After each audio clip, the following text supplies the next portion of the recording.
live? Yeah, looks like it. Awesome. Looks like we are live, guys. Welcome to guys. episode number 86 of the Practice Acceleration podcast. If you are watching this live with us right now, please pop in your questions in the feed. Hey. Type in hey and say hey. Today we are talking these 7 ways to get new patients from social media right now. So if you're listening to this in your car at the gym or walking your French bulldog like we would be if we were going for a walk, then make sure that if you want to see this in the future, check out our Facebook Live version of this by going over to our Facebook page. It is called Practice Acceleration, or you can check it out on YouTube by the same name. So Sarah, I'm real pumped. What are we talking about today? I'm really pumped about this episode. Today we're going to be doing a bit of a Q&A of our top social media questions that came through. I went out, gathered these through our community, through our Facebook channels, also went out on our Instagram pages, and then we ended up coming Our Instagram patients, and then we ended up coming they're a new type of patients you guys need to get. With all of these answers, and we've come up with the top 7 so you can generate new patients from social media. And I'm pumped because we love social media. Yeah,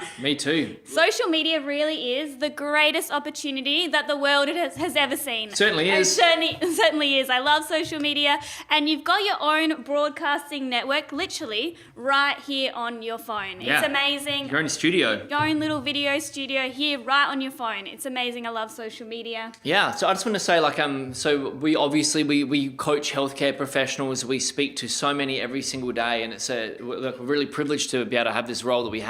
But I speak to so many people that want to have more word of mouth marketing. They love word of mouth marketing, and I just wanted to state, if you love word of mouth marketing, even though we do a lot of marketing, which is very predictable and controllable, we also love word of mouth referrals. So what I wanted to say to you guys is, if you love word of mouth marketing, you'll love social media marketing for your healthcare business even more. Yeah. Because it's just like more people talking about you positively on a greater platform. Yeah, the conversations that we're having out there at the coffee shop are now happening online on social media. Yeah, it's all word of mouth on a massive scale. Yeah, it really is, and I love it. I love seeing positive feedback on social media from a lot of our clients. You guys pop out on our social media as well. It's awesome. Yeah. Type in hey if you did just join our live as well. See you guys coming on as well. Absolutely. So I just wanted to say, one of the reasons for us doing this episode today is marketing is hyper competitive. It's only ever going to get more competitive. It's getting faster and faster as well. Yeah, absolutely is. And it's more people are coming onto social media right now, and that makes it even harder.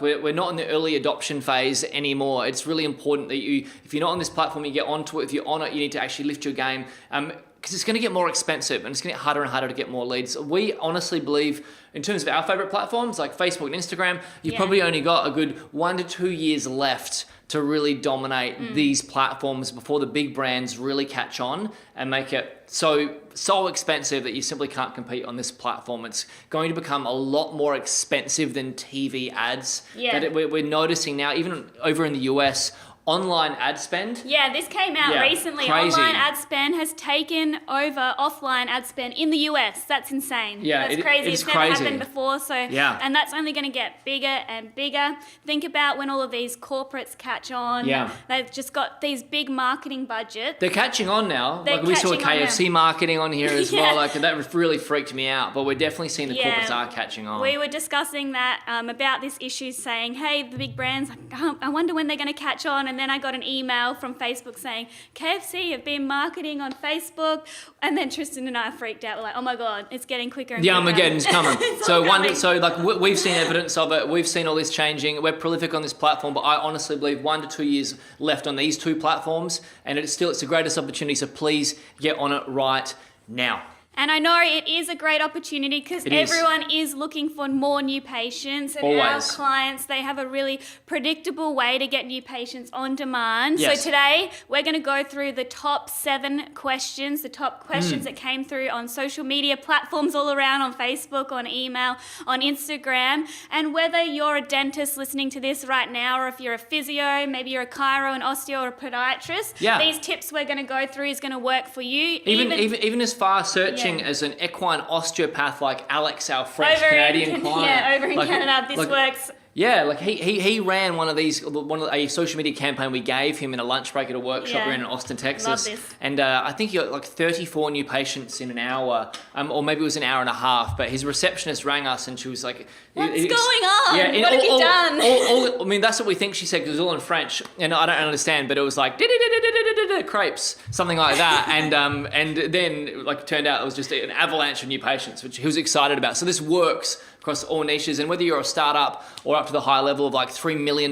per month, like some of our bigger clients, this will work for you because it is a strategy and it's universal. So make sure you take this very seriously. Yeah. So let's dive in, I think, to let's jump into the top, not the SOP, let's jump into the top 7 social media questions that we have received so that we can help you guys to really nail this. Let's jump in. All right. So the first one is this, and I think this is a really good one. I want you to handle this. All right. Okay, because you handle all of our marketing in-house. Cool. How often should I actually post content online? And that's a great question. That's a really great question, and that's a really common question. Super I hear common. that in our community and also on our coaching conversations as well. They say, how often should I market online? How often should I be posting all of this content?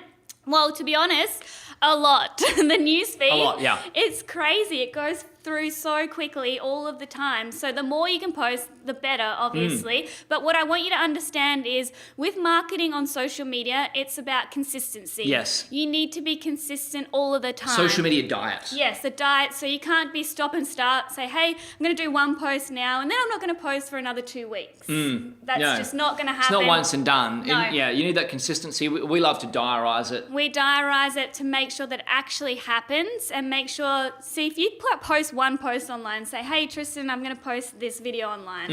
And I hear this all the time. Why didn't I see results from just posting one video online? I actually saw that in our community just yesterday, actually, from one of our newbies to our program. And now we're taking them through the awareness funnel, showing them how to actually earn the right to make an offer. But we see that all the time. Yeah. So what would be a good recommendation if someone was like, hey, how often, I'm ready to start doing this. Yeah. Like, what would you recommend be a good starting social media approach? Yeah, like a minimum standard. Like a social media get fit program. Yeah, what should I start on? get started. Let's start with one video online each week. And that video, we want to get that out on Facebook. Want to get that video across your Instagram channel as well. We talk about our omnipresent method and we say, let's get that out everywhere. Get it on your website, put it on your blog, send it out to your email list. Let's use that one video and just go omni with it. So if you're watching our marketing, you see that we're kind of everywhere. Like we teach our clients exactly the same methods that we use to grow our brand. So they've got the benefit over that as well. So you said there's one video. Yeah, and that can go across multiple platforms and then one Instagram post a day. I'm loving Instagram right now. Me too. We spoke about not long ago in one of our other episodes. So definitely on Instagram. How about lives? And one Facebook Live a week as well, which you guys are on right now. Yeah. So easy to do, so easy to prepare. Just jump on and chat about all of your experiences as well. So it's awesome. And then last one I would also say is Google AdWords. I know people say, I'm not sure if Google AdWords, lots of competition, but definitely you need to be on Google AdWords in the background. 100%. Like we just changed up Karina, who's a dentist in Brisbane. We just changed up her landing page internally in a session, and she got an extra 6 new patients within 48 hours using that approach. Yeah, so we know that for her new clients, like their average spend, like I mean, it varies obviously for everyone, but we know that her average spend is in the thousands of dollars. So a 48-hour shift, and we know that she'll make in excess of $10,000 from those shifts, which is really, really cool. Yes, so that's question number 1. How often should you post content online?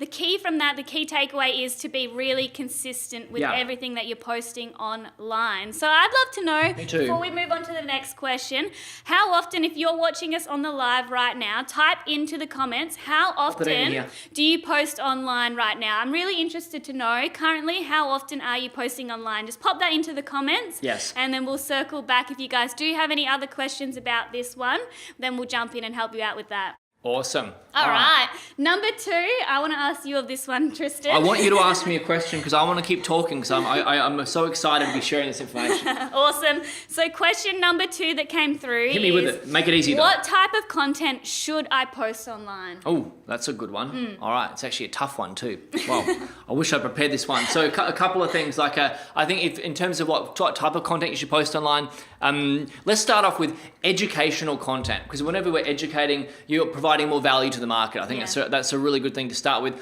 Obviously, make sure that educational content, in my perspective, I'd always do it on video, because you've got so much valuable information in your head, you just start talking and it just starts coming out without any preparation, much like what I'm doing right now. I know this stuff inside out, so I'm just talking about it.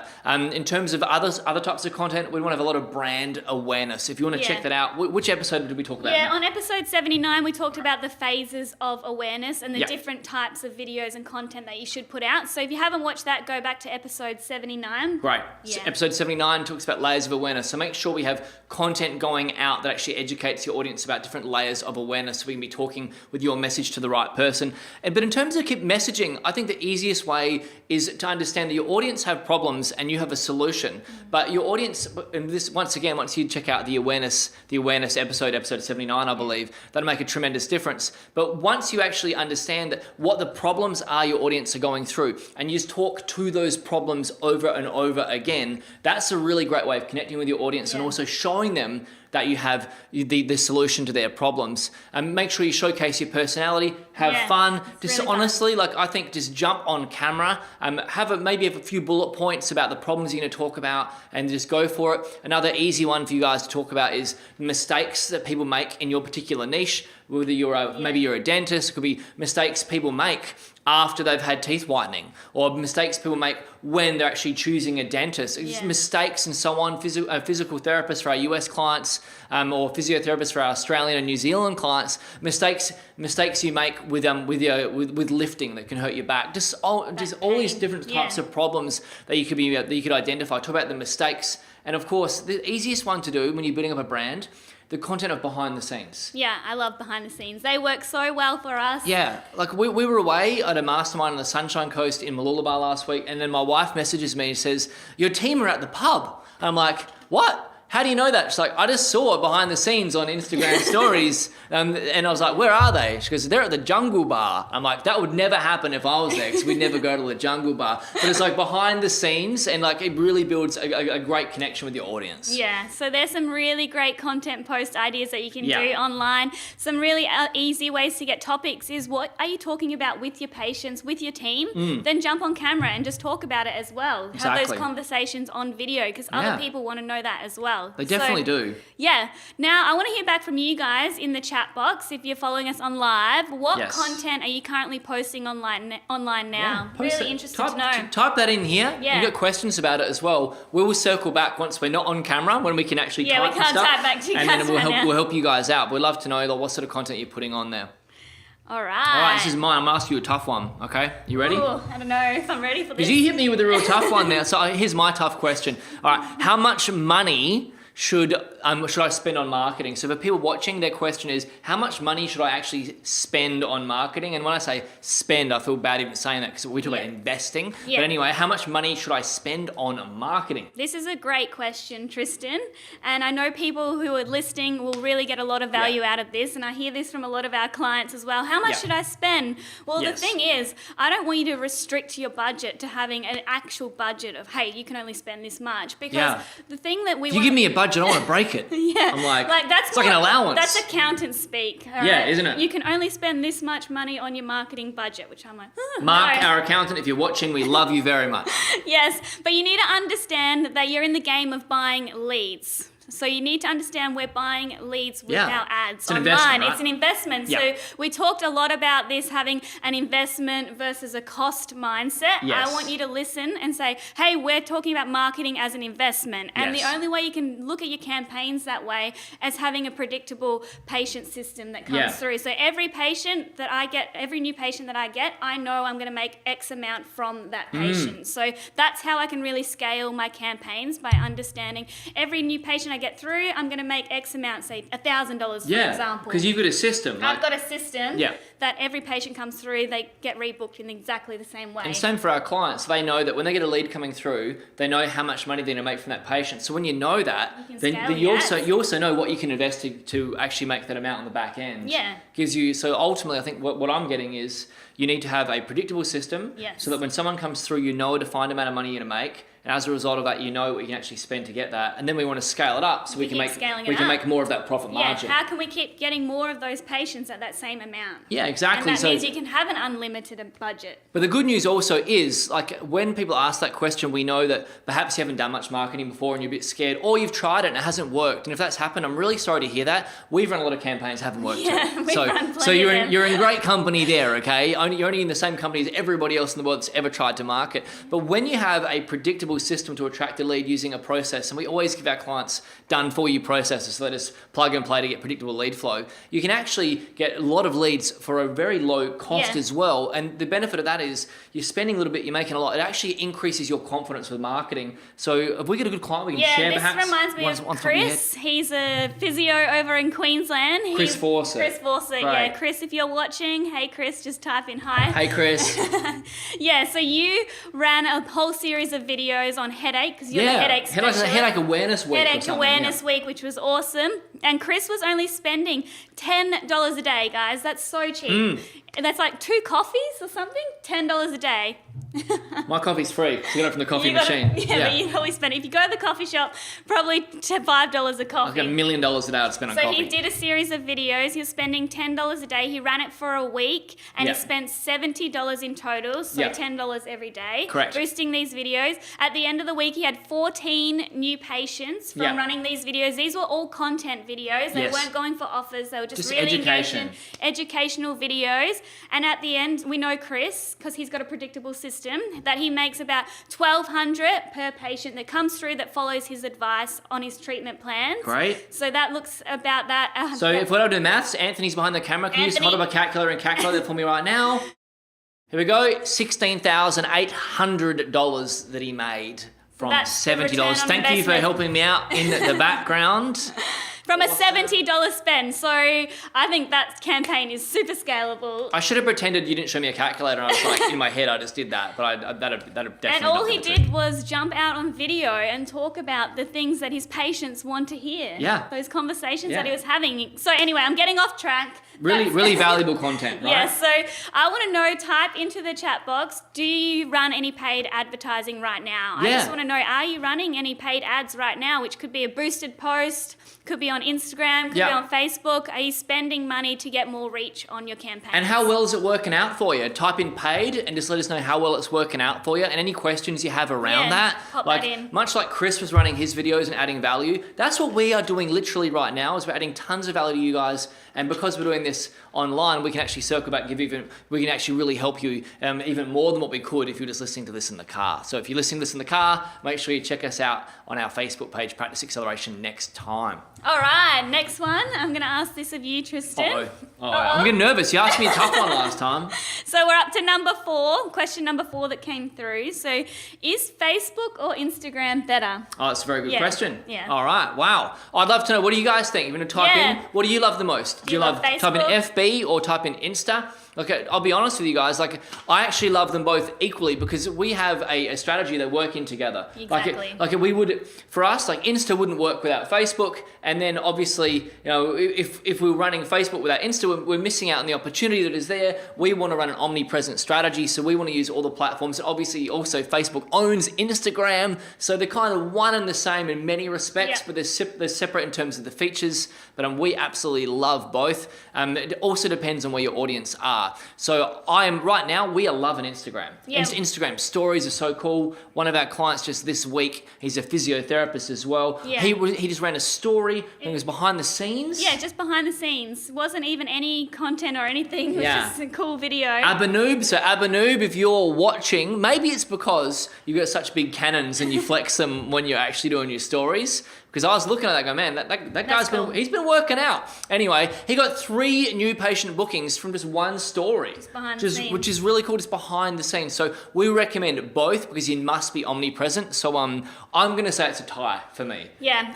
What's yours? I know yours. You're biased. Obviously Facebook, because I run all of our ads and our traffic, but now I'm definitely on Instagram. I thought you were going to say Insta because it's all I hear in the office now. It's Insta. Well, I'm obsessed. It's just You've accepted it in my head that it's amazing. Well, it's obviously amazing. We know it's amazing. Yeah, so let's get to the next one. Let's keep moving. Let's keep rolling, and I'm going to ask you a tough one. What is retargeting? So if you're listening and you're watching this and you've ever wondered, what is this retargeting stuff? It is the best thing in the world, by the way. But what does it actually mean? What is retargeting? Yeah. What is it? I want to know if this is something that our listeners have on the line. Just type in me if you want to know what retargeting is. Yeah. Because it might sound like this crazy word, like retargeting sounds cool, but no one actually knows what it is. And like, we'll pre-eliminate some problems, but like also, I know a lot of people have done retargeting. They've inserted the pixel before, and they think that that's going to be relevant to all their ads, but it's absolutely not. So let's talk about what is a retargeting strategy? What does it mean? Like a retargeting strategy is when someone sees your ad, they click on your website, then they get pixeled by a little cookie on your site, and then they go on Facebook and they see more of your ads. So you can set up more specific ads to that person. And I'm not sure if that's happened to you before. It's happened to me a lot of times when I go onto like a clothing website. I'm like, oh, should I buy this? Yes. And then I go, no, I better not. And then I'm on Facebook browsing again, just enjoying my day. Yeah. And then the same piece of clothing pops up. I'm like, how did they know? It's a sign. It's a sign. I need to buy it. You've got to buy it. Buy 7 of them. But really, they've just created a retargeting strategy that we talk about. So we teach our clients how to create retargeting strategies. And the thing is, with a retargeting strategy, most people, they're not going to buy on the first time they click on your website. No, certainly not. When we talk about phases of awareness, I think it's maybe 14 or 18 times that they need to see you. And it's increasing more. That's back in episode 79, as you reminded me before. If you guys want to check out phases of awareness, please do that after you actually watch this episode. If someone clicks on you on your website, they don't know anything about you, they're most likely not going to buy from you, and the traffic bounces off. And that's why we set up a retargeting strategy so that you then pop up in front of them on their Facebook, on their Instagram, on their feed, and they feel like you're everywhere, but it's which you are in their world on their newsfeed from this simple retargeting strategy. I know it's got a lot more advanced retargeting now. We can set up specific custom audiences, so it's not just someone going on your website. Now we can go into Facebook and on Instagram, upload our audiences in there. We can create our database of patients is a really easy one. We can start retargeting them. So those people, they've already come in, they know, like, and trust you, and now we're putting even more content in front of them. I just love using that audience. We also love, like, we do a really cool one with videos as well, with video views. Video views is one of my favorites. So we can retarget, say someone watches 10, 20, 30, 40, 50% of your video, then we can show another ad to them. That's one of my favorite. We use that strategy all the time. And the last one that I love as well, which you should definitely look at, is page engagers. People who are engaging with your ads, they're liking, they're commenting, they're following you. You can set up an audience of those people, engagers, and then start targeting them with different ads. You know what I love about it? It's really tasteful marketing. So when I speak to a lot of people, they've almost got sometimes got a bad taste in their mouth about marketing because they have had people advertise to them in a bad way before, or they've been told to do something that's kind of might even feel a little bit aggressive. But what I love about retargeting is you're putting the right message in front of the right person. So you're sharing a message with someone that actually likes your content. So it's actually really helpful. So the way I look at marketing is you're actually helping so many more people by having a great retargeting strategy because you're giving them more and more information that they genuinely want. At the right time. So without retargeting, it's impossible to be able to create that same brand feel and that same level of connection. So I just wanted to share that. If you're unsure about why you should retarget, that's why, because you should care so much about your audience that you really want to connect with them. That's my favorite strategy, retargeting. Me too. Yeah, so I'd love to know, are you currently retargeting right now? Do you have a retargeting strategy? Just type that into the comments, type yes or no.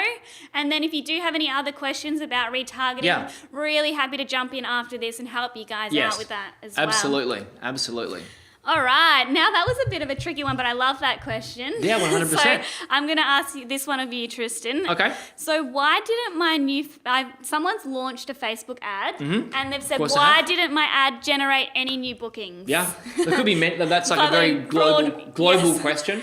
And trust me, this has happened to us plenty of times. Yeah, for sure. Like, we've run lots of campaigns. We've been doing this a long while, and we dedicate a lot of resources to our Facebook strategy. We get a very large team here, and that's their full-time role is our Facebook strategy, and it still happens to us. Oh yeah, I know. Yeah, exactly. So if it's happened to you, don't take it personally. But when we look at a campaign, like we reverse engineer the entire campaign, and we look at it from the back to the front, and figure out what's actually gone wrong. And we have like an engineering type process we look at it. But if you're running an ad and it's not working, the first thing I would look at is what is actually happening with your offer? Yeah. Like, is the offer on the back end irresistible? And also, is it relevant to your audience's pain points? Because if it's relevant to their pain points, but it's not irresistible, they're not going to take it. If it's irresistible, it's not relevant, you're going to get the wrong type of leads. So we reverse engineer that process. As we walk back through that, we look at the targeting of the ad, we look at the actual ad copy itself, which is the actual words you put on the page. We look at the creative, which is the image.